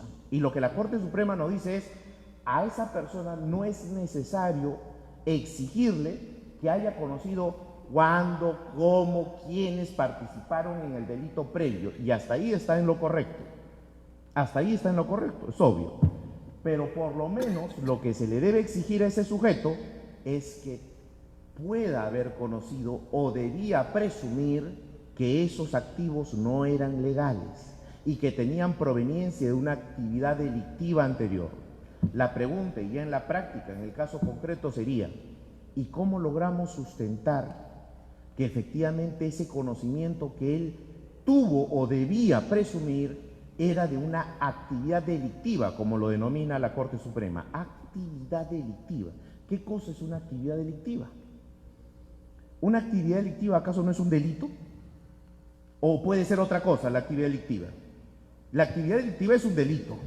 Entonces, cuando tengamos que, en el proceso en concreto, cumplir con este elemento que es el conocimiento del origen ilícito, necesariamente vamos a hacer referencia o no a un delito previo. Sí, porque esa actividad delictiva no puede ser otra cosa que un delito previo. Y es por ello que cuando se busque probar el conocimiento del origen ilícito, no vamos a estar ante un aspecto subjetivo, vamos a estar ante la probancia de un dato objetivo. Y para ello, ¿qué se va a tener que hacer? Vincular esos activos con un delito fuente. Esos activos tienen que estar vinculados con un delito fuente. Y las posibilidades fácticas de ese suceso son variadas. En el caso de Alejandro Toledo, tenemos como delito fuente ¿qué? El supuesto pago, la coima que Odebrecht le dio. Y ese proceso se está llevando en paralelo al proceso de lavado de activos, que es el caso de Ecoteva. La pregunta que haríamos es, ¿qué pasa si en el delito de colusión, en el caso Odebrecht contra Alejandro Toledo, se logra absolver a Toledo? Estamos en una hipótesis. Se logra absolver a Toledo y se dice, no se acredita que recibió el pago, no se acredita que cometió colusión, absuelto. ¿Qué pasa con el proceso por lavado de activos? En el proceso de lavado de activos se establece que el origen de todos esos dineros transferidos desde Reino Unido para adquirir 2 inmuebles en Perú es dinero proveniente del pago de la coima. Pero ¿qué pasa si en el proceso de colusión se logra probar que esa coima nunca fue recibida? ¿Qué pasa con el proceso de lavado de activos? ¿Va a llegar a una condena por lavado de activos o no? Si es que se le absuelve en el delito fuente, en el delito generador de esos activos. Señores, la respuesta es que no se le podrá condenar. Oiga, pero el artículo 10 dice que para la investigación, procesamiento y sanción no es necesario siquiera que se haya descubierto, que esté en investigación, que esté en proceso, que se haya sentenciado por el delito fuente. Cierto, pero eso es en otros contextos. Cuando tenemos a la par el procesamiento del delito fuente con el delito de lavado de activos y tenemos que por el delito fuente se absuelve a la persona, la pregunta es, ¿cuál va a ser mi sustento para decir que hay lavado de activos? No habría. Entonces eso hay que tomarlo con pinzas. No todos los supuestos fácticos de lavado de activos me van a permitir entender que no requiero del delito fuente. No todos los supuestos. Pero además, ahí no queda la cosa. El tipo penal de lavado de activos exige otro aspecto trascendente, que es que el sujeto transfiere o convierte activos ilícitos, conociendo su origen ilícito, pero además con la finalidad de evitar la identificación de su origen o evitar el decomiso o la incautación. No basta el dolo, como decíamos. No es suficiente el dolo, hay una finalidad adicional. Y este elemento vinculado a la finalidad de evitar el descubrimiento o identificación del origen ilícito del activo, ¿es un elemento subjetivo? No. Al igual que el conocimiento del origen ilícito no es un elemento subjetivo, son datos objetivos. Oiga, y entonces, ¿cómo yo pruebo en un proceso la finalidad de evitar la identificación del origen? Con la forma en la que se materializó la conversión o la transferencia. Si el sujeto para transferir utilizó testaferros, utilizó empresas offshore, utilizó contratos simulados, pregunto, ¿quiso o no evitar la identificación del origen de los activos? Claro. Miren cómo es que la finalidad la desprende de datos objetivos. Siguiente tipo penal, artículo 2 del decreto legislativo número 1106. Ocultamiento o tenencia. Aquí hay un problema en la práctica en muchas imputaciones fiscales. ¿Por qué? Porque cuando Fiscalía formaliza investigación preparatoria, imputa y se limita en nomenclatura a establecer, se imputa a Juan Pérez el delito de lavado de activos en la modalidad de ocultamiento y tenencia en agravio del Estado. Pero no, la conducta no se puede limitar a eso. ¿Por qué? Porque este artículo tiene varios verbos rectores. El sujeto utiliza, posee, guarda, administra, custodia, recibe, oculta o mantiene en su poder. Cada uno de esos verbos rectores es diferente al otro. Poseer no es lo mismo que administrar. Guardar no es lo mismo que custodiar u ocultar. yo guardo, yo tengo algo, lo tengo depositado. Cuando yo custodio, significa que yo desarrollo vigilancia sobre ese bien. Y cuando yo oculto, lo que hago es evitar que ese bien sea visto por otros. Cada conducta tiene características y peculiaridades totalmente diferentes. Por eso es importante que cuando se hace la imputación por el delito de lavado de activos en modalidad de ocultamiento y tenencia, se precise cuál es el verbo rector. ¿Qué hace el sujeto en este caso? Utiliza, posee, guarda, administra, custodia, recibe, oculta, mantiene su poder activos ilícitos cuyo origen ilícito conoce o debe presumir. Conoce o debe presumir, que es el mismo elemento que hace un momento señalábamos. Pero miren, retrocedamos por favor. En este momento, señores, estamos a lo que en doctrina se denomina la fase de colocación o intercalación de lavado de activos. Vamos a hacer un alto, parece que hay un ruido ahí.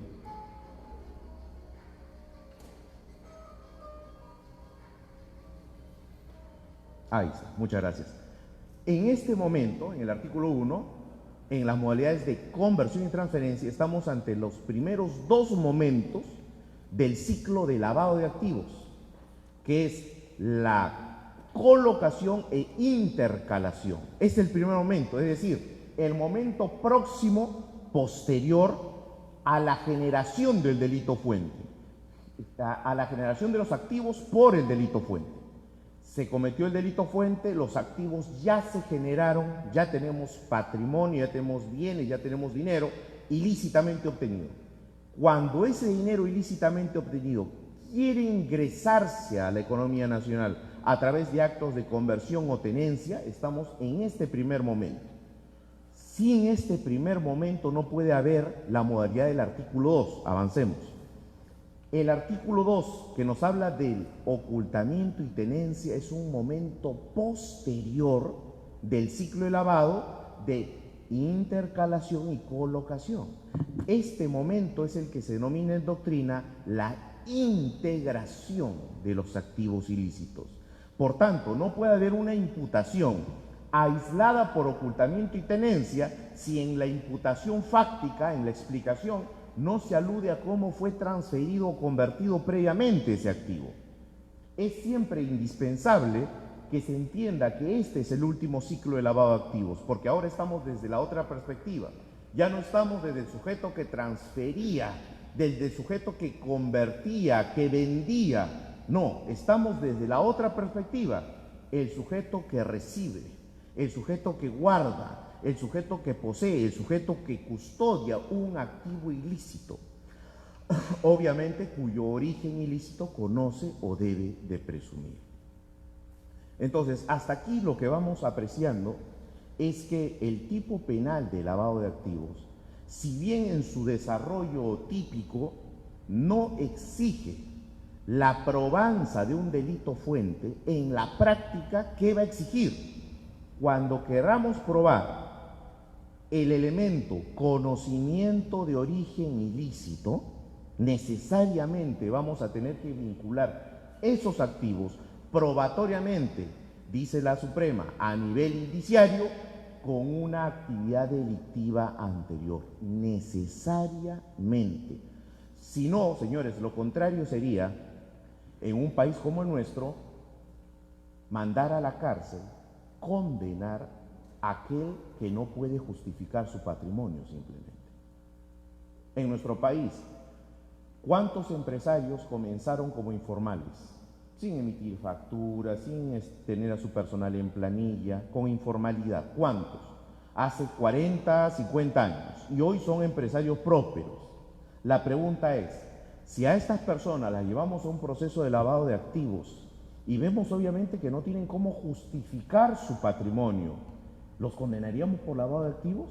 Porque podríamos decir, no necesito de probar delito fuente, me basta con que no puede justificar ese desbalance patrimonial. No, eso sería incorrecto, más aún en un país tan informal como el nuestro. La idea de lavado de activos, habíamos dicho, es sancionar el ingreso a través de actos de conversión, transferencia de activos ilícitos, pero para ello tengo que vincular esos activos con una actividad delictiva ante Dios.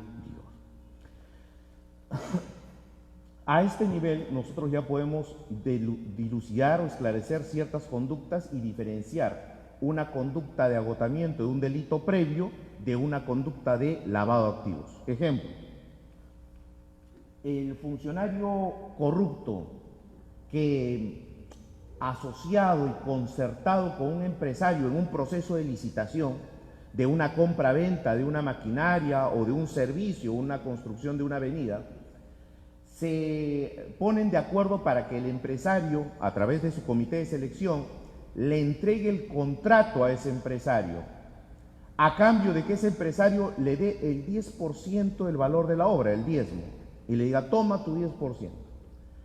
Ahí tenemos un hecho delictivo o no. Claro, artículo 384, delito de colusión. La pregunta es, cuando el empresario que ya recibió el contrato, que ya tiene la buena pro, le da, en cumplimiento de ese acuerdo pacto colusorio, le da los $10,000 al mal funcionario, y el funcionario recibe esos $10,000 y los guarda en su bolsillo, pregunta, ¿ya está desplegando actos de lavado de activos o todavía no? Según lo que hemos expuesto, ¿estamos o no ante un acto de lavado de activos? Obviamente la respuesta es no. Estamos ante el agotamiento del delito de colusión, ya es una fase no punible, una fase que no está siquiera como uno de los elementos constitutivos del tipo penal.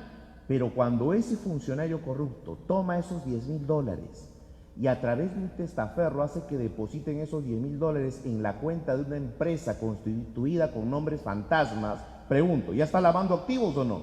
Ya está ingresando ese dinero ilícito a la economía nacional. Esa línea delgada es la que nosotros tenemos que tener muy en claro a efectos de no confundir y no punir conductas que obviamente no están sancionadas. Y para sancionarlas que sí ameritan un nivel de represión. Pues bien, avancemos. Avancemos varias diapositivas. Vamos a ver, les voy a dejar esta secuencia de diapositivas, todo este material, a efecto de que se las puedan pasar a sus correos electrónicos. Vamos a avanzar hasta la dinámica del proceso para entender y poner en debate lo que la Corte Suprema en esta sentencia plenaria casatoria ha establecido. Una de las características importantes de esta sentencia es la referida al empleo del término sospecha. Y nos habla de sospecha inicial, nos habla de sospecha reveladora, nos habla de sospecha suficiente. Y sospecha grave, avancemos. Vamos a ver cómo es que la dinámica del Código Procesal Penal, una más, esa, nos presenta el siguiente esquema del proceso penal.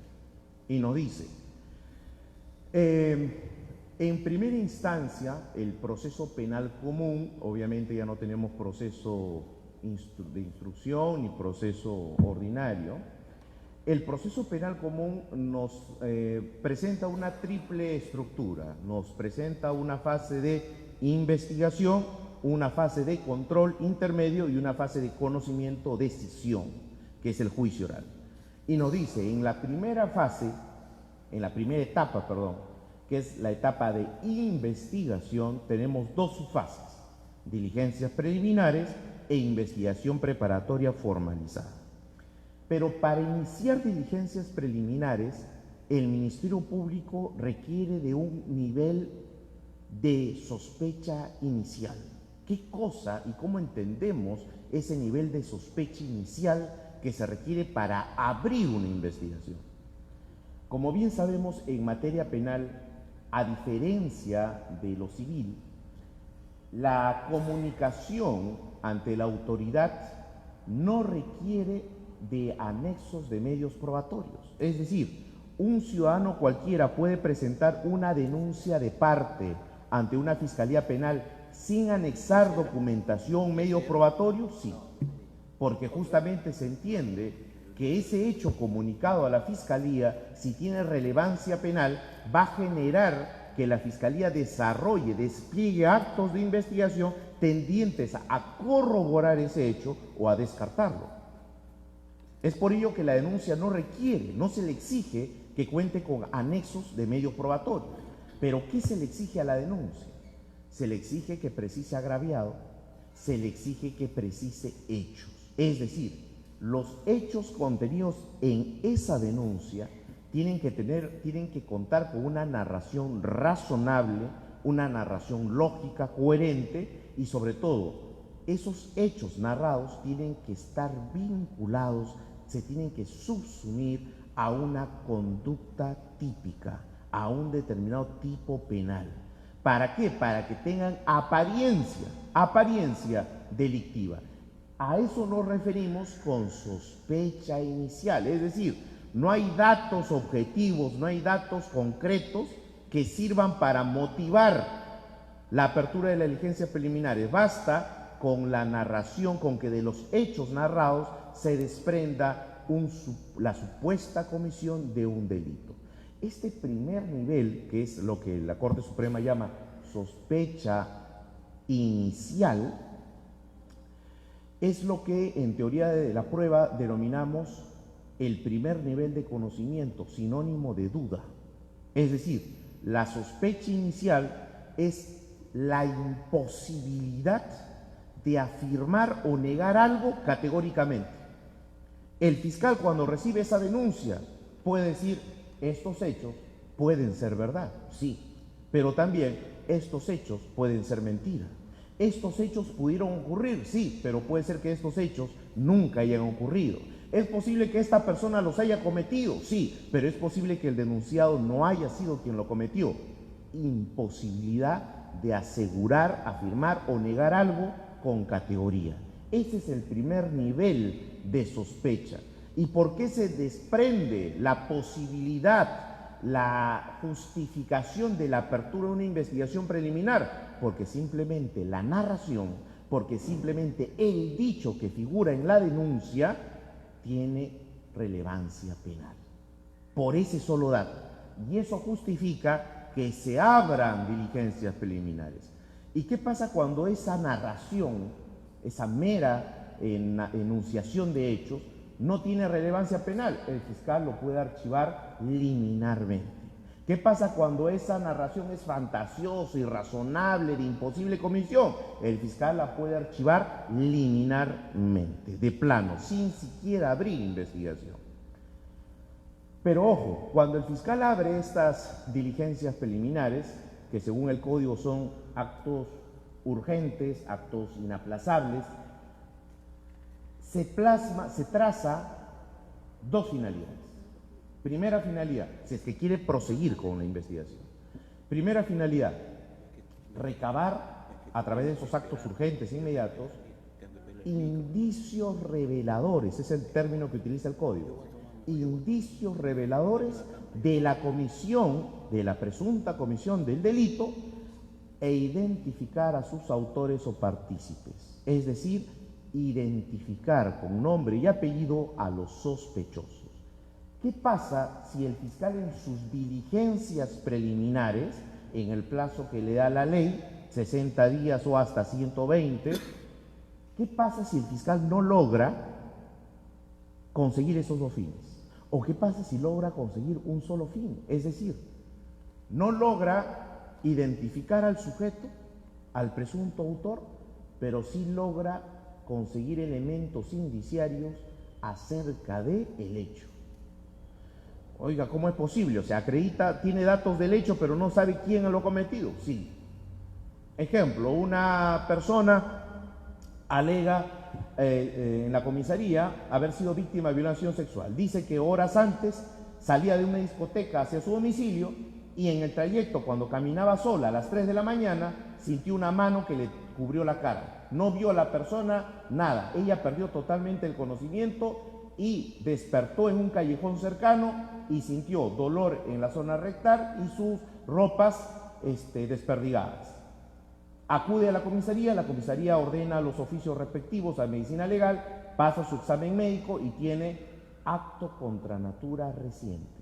Hace hisopado rectal, vaginal, no tiene espermatozoides, solo hay rastros de látex. Se revisa en su cuerpo si hay cabello, sangre, algo en sus uñas de otra persona. No hay nada porque ni siquiera ella luchó, no puso resistencia. La sometieron a un estado de inconsciencia.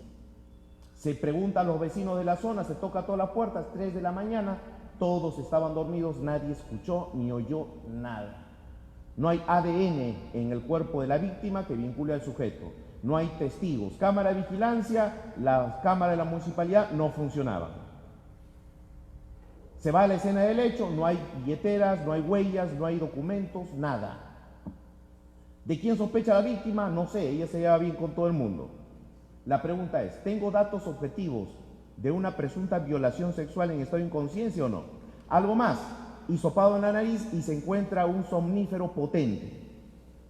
¿Tengo datos o no de una violación de una persona sometida a un estado de inconsciencia? Claro, pero ¿tengo al sospechoso? No, no lo tengo. Y si como fiscal se le vence el plazo, ¿el fiscal qué va a tener que hacer? Archivar el caso, porque el plazo se le venció. Sus diligencias preliminares no le permitieron conseguir ese requisito indispensable para pasar a la siguiente etapa. ¿Y cuál sería esa siguiente subetapa? La investigación preparatoria formalizada. Es decir, para que el fiscal prosiga con la investigación, pero ahora ya bajo el control del juez de investigación preparatoria, necesita elementos de convicción indiciarios que abonen acerca de la ocurrencia del hecho y que le permitan identificar a una persona sospechosa. Si el fiscal no tiene un nombre, el fiscal jamás podrá emitir una disposición de formalización y continuación de la investigación preparatoria. ¿Por qué? Porque esta disposición de formalización y continuación no es otra cosa que el ejercicio de la acción penal. Esa disposición contiene la imputación concreta y esa imputación concreta tiene que ir contra persona individualizada. Nunca vamos a ver una disposición de formalización y continuación de investigación preparatoria contra los que resulten responsables. No, las diligencias preliminares sí pueden ser contra los que resulten responsables, pero la formalización jamás. Siempre requerirá de una persona imputada. Y entonces, en el desarrollo de la investigación preparatoria formalizada, que está bajo el control judicial para fines de constitución de sujetos procesales, ejemplo, el agraviado quiere ingresar al proceso. En caso de lavado de activos, ¿quién es el agraviado? El procurador especializado en delitos de lavado de activos. Quiere ingresar al proceso, tiene que solicitar, conforme al artículo 100, al juez de investigación preparatoria su constitución como actor civil. Si el fiscal quiere ingresar a una persona jurídica, tiene que solicitarlo al juez de investigación preparatoria. Para fines de requerimiento, si el fiscal quiere solicitar un requerimiento de comparecencia con restricciones, una prisión preventiva, un impedimento de salida del país, se lo tiene que pedir al juez y el juez previa audiencia resolverá. Si la defensa quiere en el transcurso de la investigación solicitar el cese o variación de la medida coercitiva, se lo tendrá que solicitar al juez. Entonces vemos cómo es que la presencia del juez en la investigación preparatoria formalizada es con fines de control, de pedidos de constitución de sujetos procesales o incorporación al proceso y solicitudes de la defensa. En esta investigación, esta segunda subfase de la investigación preparatoria, el fiscal prosigue con sus actos de investigación, pero ahora se traza otro fin superior. Ya no le bastarán los elementos indiciarios, ahora necesitará elementos de convicción suficientes si es que quiere proseguir con el proceso. Es decir, si es que quiere plantear una acusación, artículo 349, ahora va a requerir de contar con elementos de convicción suficientes. ¿Elementos de convicción suficientes para qué? Para justificar pasar a juicio oral. Los elementos de convicción, que por cierto en doctrina no están definidos, elementos de convicción es un término ingresado por nuestro legislador en el Código Procesal Penal. En doctrina se les entiende como elementos de prueba, que no son otra cosa que los resultados objetivos de los actos de investigación, sirven para sustentar requerimientos o pedidos en el proceso. Elementos de convicción, esa es su utilidad. Los elementos de convicción no sirven para probar, porque para probar tenemos los medios probatorios.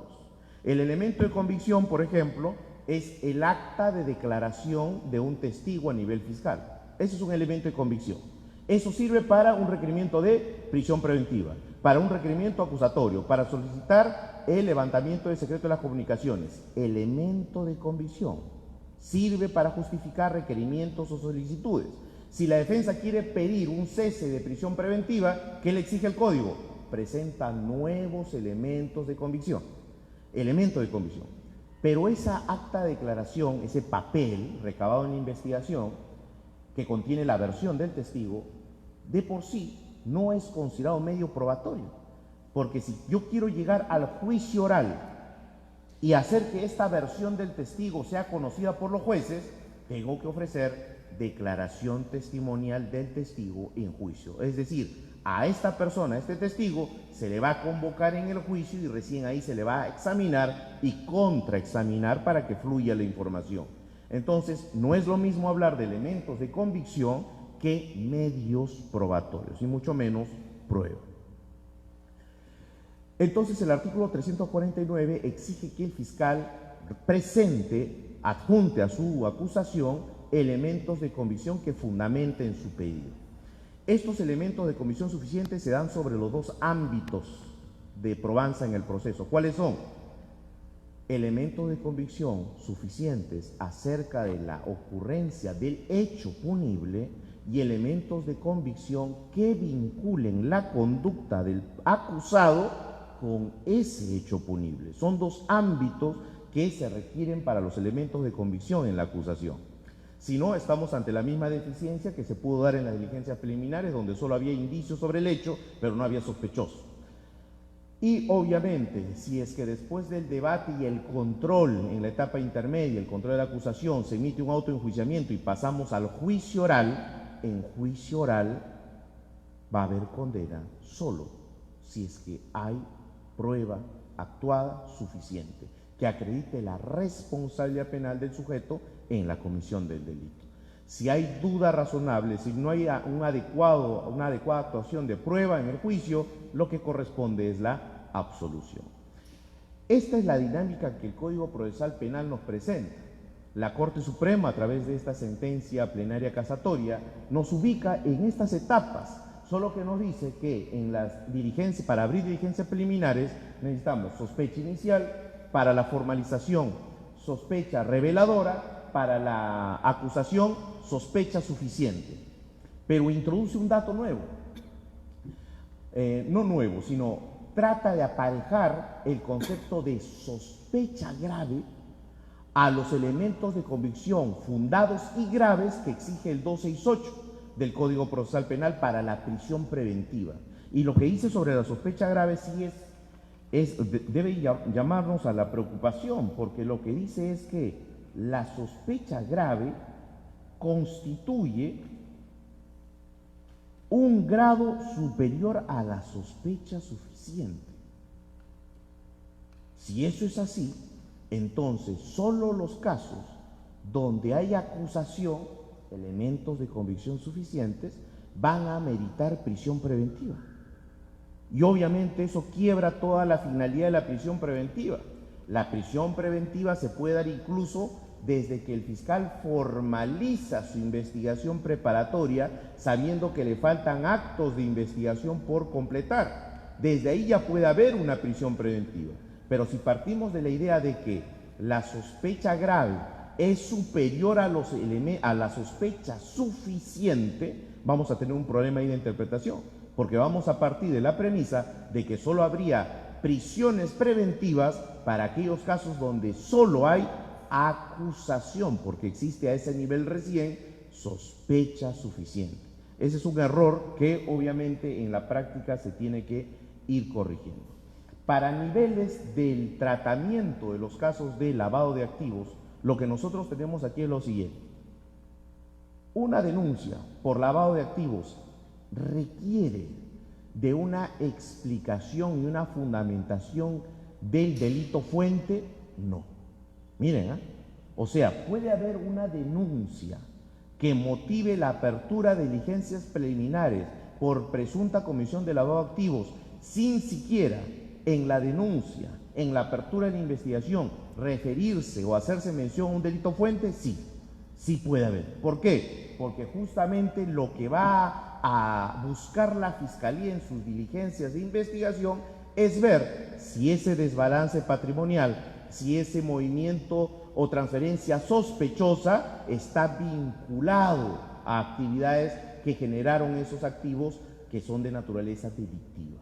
Esa es labor de la Fiscalía, es decir, para abrir diligencias preliminares no se requiere siquiera precisar cuál es el delito fuente, pero vamos subiendo de nivel, y cuando el fiscal ya agotó sus diligencias preliminares y va a formalizar su investigación preparatoria, es decir, va a imputar y va a iniciar el proceso penal, allí sí se requiere vincular esos movimientos sospechosos, esas transferencias irregulares, ese desbalance patrimonial con actividades delictivas anteriores. Probarlas no, mencionarlas, vincularlas. Pero cuando el fiscal decide acusar al final de su investigación preparatoria por lavado de activos, por ejemplo, en modalidad de transferencia, ¿tiene también que ofrecer medios probatorios sobre el delito fuente o no? La respuesta, a mi criterio, es sí. Sin duda que sí. ¿Por qué? Porque si en la acusación no se logra vincular todo este patrimonio no justificado del imputado con una actividad delictiva anterior que los habría generado, si no se logra conectar eso, señores, no podemos estar ante un caso de lavado de activos. Estamos ante un caso de insuficiente justificación de patrimonio, que eso es otra cosa. Eso es un indicio para iniciar una investigación, pero no puede ser un elemento objetivo para condena. Entonces, para la acusación, el Ministerio Público sí está obligado indiciariamente, ojo con el término, indiciariamente a vincular ese desbalance patrimonial, ese movimiento o transacción sospechosa con actividades delictivas previas. Ahora vamos al otro escenario, en juicio oral. El juez está obligado a vincular y obviamente motivar en su sentencia condenatoria por lavado este patrimonio irregular, estos movimientos irregulares, estas transferencias, estas conversiones, esta administración de dinero. Está obligado a vincular este patrimonio ilícito transferido, movilizado, administrado con una actividad delictiva anterior. Sí, porque si no, no estaríamos cumpliendo el elemento conocimiento del origen ilícito. Reitero, no se trata aquí de que el delito fuente es un elemento del tipo penal de lavado de activos, porque hemos dicho que es autónomo. Lo que se trata aquí es de cumplir uno de los elementos normativos del tipo penal de lavado, que es el transferir activos ilícitos conociendo o debiendo presumir su origen ilícito. ¿Cómo puedo acreditar eso? No es un tema interno del sujeto, no es un tema de un aspecto subjetivo, es un aspecto objetivo. ¿Cómo lo logro probar y acreditar? Plasmándolo objetivamente a través de una vinculación entre el patrimonio trasladado, movilizado, convertido con una actividad delictiva previa. ¿Y qué nos dice la Corte Suprema al respecto? Muy claro. Pese a que al inicio nos habla acerca de una actividad delictiva genérica, que no es necesario acreditar el tipo penal, cómo se desarrolló, quiénes lo cometieron, luego nos dice: para la probanza del delito de lavado de activos se requieren 3 tipos de hechos acreditados. ¿Cuáles son? Primero, acreditar la existencia de movimientos o transacciones sospechosas. O, dice, tener por acreditado un desbalance patrimonial, es decir, activos no justificados, sin procedencia legal. Segundo, que se dé por acreditada alguno de los actos contenidos en el artículo 1, 2 o 3 del decreto legislativo 1106, es decir, que se dé por probado que hubo un acto de transferencia, un acto de conversión, actos de ocultamiento, actos de tenencia, acto de traslado de títulos, valores o dinero. Y tercero, miren lo que dice, que se acredite la vinculación de ese patrimonio con actividades criminales anteriores.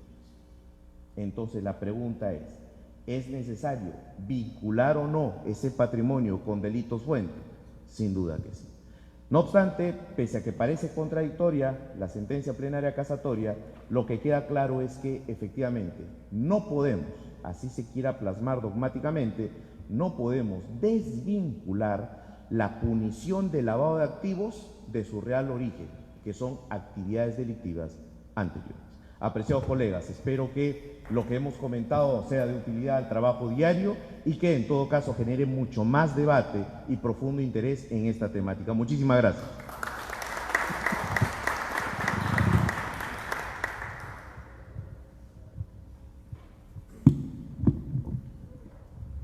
Bueno, doctor, en principio para agradecerle su visita, presencia y felicitarlo por la exposición que ha sido clara, dinámica.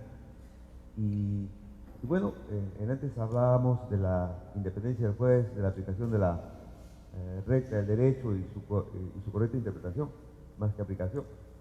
Aquí tenemos una situación, hay una posición de la Corte Suprema plasmada en esta aclaración 1 de 2017, pero también, al margen de quién la haya emitido, hay otra aclaración, la 92 del 2017 de Arequipa, que es polémica, y que frente a su posición me gustaría usted discierna cuál es su posición frente a esta, cuáles son sus críticas o aciertos que encuentra en ella, tanto en el tipo penal como en los demás detalles que se plantean. Así es. En la casación, en comento, que es la que se atribuye a la sala del doctor César Inostroza, en realidad, lo que se estableció fue seguir una postura mucho más exigente acerca de la probanza y vinculación de los activos ilícitos con el delito fuente.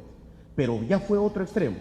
Así como aquí, en esta sentencia plenaria casatoria 1/2017, podemos estar en el otro extremo, en el que señala que no se requiere probanza de delito fuente para la condena por lavado.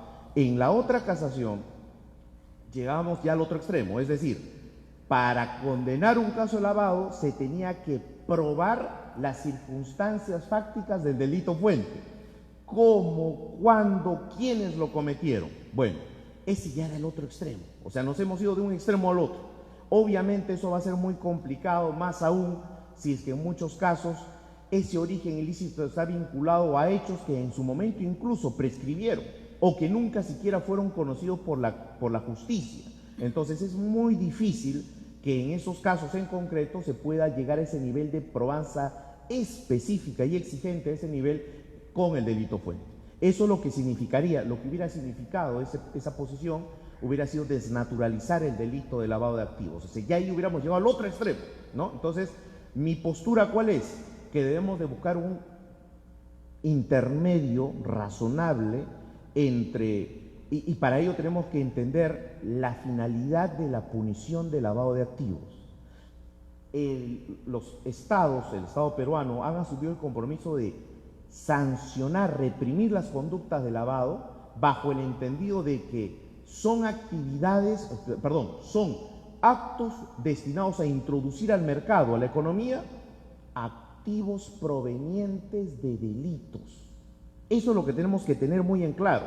Se sanciona el hecho de introducir, de ingresar a la economía activos provenientes de delitos. Obviamente, el estándar probatorio en relación a la comisión de la conducta concreta, que es transferir, convertir, ocultar, administrar, guardar, ese estándar es el estándar elevadísimo que mantenemos siempre para condenar. Prueba suficiente. Pero el estándar para conectar esos activos ilícitos con el delito fuente es un estándar a nivel de prueba indiciaria, es un nivel indiciario. Eso lo tenemos que entender. Si nosotros pretendiéramos probar en concreto el delito fuente, estaríamos haciendo una labor doble. Probar el delito de lavado de activos y además probar el delito anterior. Obviamente ese es un contrasentido. Hay que buscar un equilibrio, un intermedio y reitero, no todos los supuestos fácticos de lavado son lo mismo. Hay algunos casos donde el hecho generado de los activos en su momento fue materia de un proceso y prescribió, correcto, ¿Puede ser sancionado el sujeto que luego esos capitales ilícitos los ingresó a la economía nacional? Sí. Pese a que prescribió, sí, porque no se determinó inocencia. Hay material probatorio que vincula esos capitales con hechos delictivos. Entonces sí puedo utilizar eso para construir una sentencia por lavado.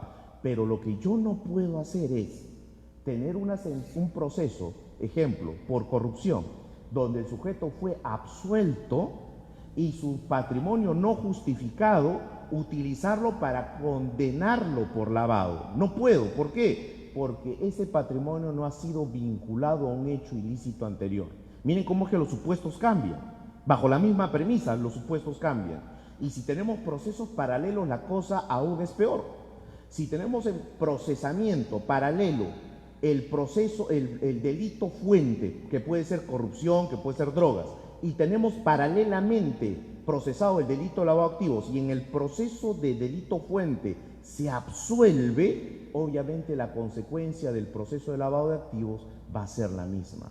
No podemos condenar a una persona por lavado por el solo hecho de que no puede justificar patrimonio. Tenemos que vincular ese patrimonio a una actividad delictiva previa. Gracias. Vamos a entregarle un reconocimiento, por favor.